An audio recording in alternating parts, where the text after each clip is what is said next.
Right, everyone in my family writes. For me, it was, I remember coming home when I was 12 years old, and my mother would be in her office clattering away at the keys, and my dad would be in his office, and he'd be banging away at the keys.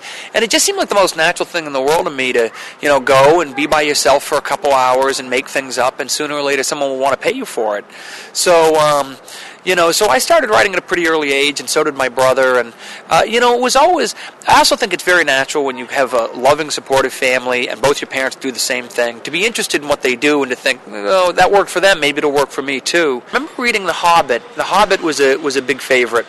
And I remember reading some crime novels by Larry Block that were probably a little too grown up for us, but we read them anyway, because my parents were sort of like, the 60s were good to them, and they were very open in a way, felt like whatever the kids are interested in, we can go ahead and, so they didn't have a lot of parental prohibitions, I guess is what I'm saying.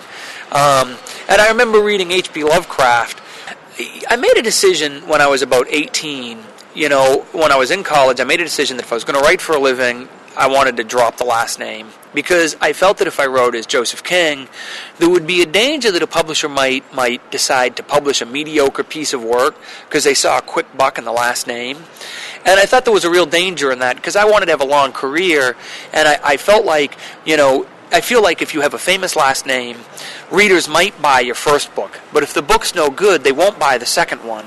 So I actually didn't think that last name was much of an advantage. I thought it would primarily work against me. And I also, I'm like a lot of other writers, I'm in complete awe of what my dad has been able to do.